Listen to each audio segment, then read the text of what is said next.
TikTok! Keep TikTok! Keep TikTok! Keep TikTok! Keep TikTok! We got 5 million small businesses to save. Including ours. Including ours. Including ours. Keep TikTok! Oh, nice! That's so cool. Oh, bracelet. Keep TikTok! Keep TikTok! Keep TikTok! Keep TikTok! Keep TikTok! Keep TikTok! Keep TikTok!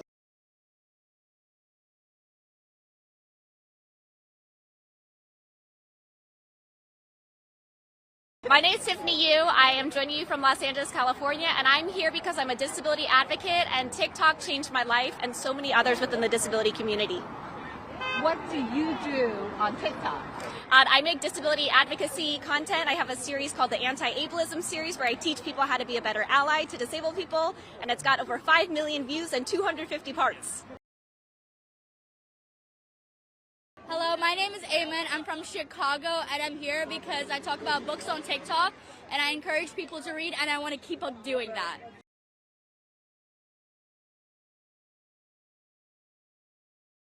TikTok has allowed my dreams that I used to have as a child to come true. I would hate the dreams of all of the other people that use the app that are inspired and educated for those dreams to be crushed. Do you have any concerns about China tapping into people's phones or security risks from China? Absolutely not. If I had any concerns about China, I would have the same concerns about right here in America sharing and selling our data too. I run a sticker shop, actually, and my son is a non-speaking autistic artist, and we tuck his designs inside of outlines. And it went viral during the pandemic, and I have another child who had a bone marrow transplant in 2017, so our family had to live in quarantine. So during the pandemic, thanks to that sticker shop, we stayed afloat, and I support a family of 7. TikTok has done something very amazing for me as far as starting my tax business. When I started it, I put everything into it to the point where I lost everything, to the point where I was sleeping out of my truck, filed eviction. I got evicted. I went through bankruptcy. Then all of a sudden when I went on TikTok, it completely changed my life. I went from literally sleeping in my truck to living in a penthouse to now employing people. We have a team of 17 people. We have a staff. It's been so amazing because of the impact of TikTok that I'm able to provide health insurance for my employees' children. And my employees thank me every day, oh my God, this is so amazing. If TikTok was stripped away from small business owners like myself, I'm very afraid to have that difficult conversation that says, hey man, this isn't going to work out. Hey man, you know, your kids, I can no longer take care of them.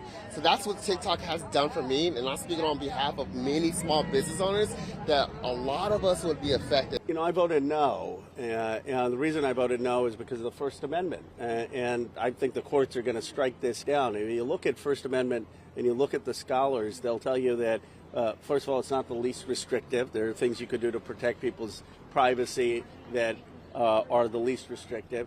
Second, under the Supreme Court, you have a test called, can you have alternative means of communication to get to folks on who are TikTok users? You can't, because there are almost 1 billion people, and other social networks won't satisfy that test. Third, we already have a lot of magazines in this country, newspapers that are that are foreign-owned, and the Supreme Court has said that Americans have the right to information, even if it's coming from overseas. So it's an overly broad bill that I don't think will withstand First Amendment scrutiny. The other issue is that there are a lot of people who make their livelihoods on this. I mean, in my office yesterday were people who had small businesses. A young African-American gentleman who said he went from living in his truck to living in the penthouse. I said, that's pretty good. On TikTok? And he employs now 20 people. So a lot of different people who are in business because of this. But ultimately, it's just a foul of our First Amendment. I voted yes, and I served on the Intel Committee 8 years. I didn't need to be convinced. I have 8 years of experience understanding why it's important. It's not a First Amendment issue. It's not a shutdown. It's a divestiture, and it's a national security issue. I think there are serious national security concerns, but I think the way the bill was crafted was problematic, and so I voted no. There are constitutional questions, I think, in the way it was crafted. There are timeline questions. 180 days to sell a company this size is very difficult. What happens to antitrust law? Does it still apply? Does it not apply? And I think, the questions of if this is a de facto ban, I think that is a real problem. And so I also have problems, by the way, 4 countries are named, but if Saudi Arabia buys it, is that fine? Are we not concerned about the national security concerns in that situation? So I just think it's an important issue. It deserves to be addressed, but I think it should be addressed with more input and more thoughtful deliberation and understanding about how to make sure all these concerns are addressed. But if Congress wanted to be serious about protecting our national security from China, we would stop China from buying our farmland. We would stop China from investing in our universities. We wouldn't pursue the Green New Deal that forced Americans to drive cars that China owns 85% of the battery market worldwide.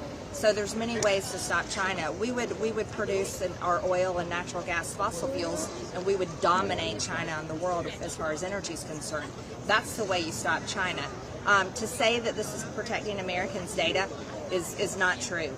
If we wanted to protect Americans' data, we would protect Americans' data universally from any company that takes data and sells their data. Don't deny that there's trade-offs.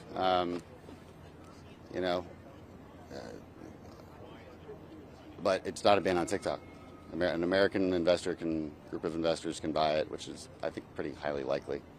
ByteDance in the end is a company, and they'd be crazy not to sell at what is, I think I've heard of valuations of $100 billion. So I'm not seeing a ton of evidence that they would just, out of principle, refuse to sell. That would be unlikely, in my opinion, but we'll see how it plays out. The priority here, though, is national security, and again, Chinese access to millions of Americans' minds. Like that's what the primary issue is. Is there trade-offs when you deal with an issue like that? Yeah, there's trade-offs. We are legislating in a new land with respect to apps and social media. So, this is America. Anybody can sue anybody, and so I wouldn't be surprised if it went to court. And there are issues there. But generally, I think the Congress is stating that the data rights of Americans have got to be safe from foreign government manipulation, and that's part of national security. Wall Street can move quickly, but the question is whether, interestingly, a broader bill would be more narrowly tailored than a bill that's focused on just particular companies in particular countries. So there are legitimate and valid questions about that. Do you think they're going to be resolved in the Senate?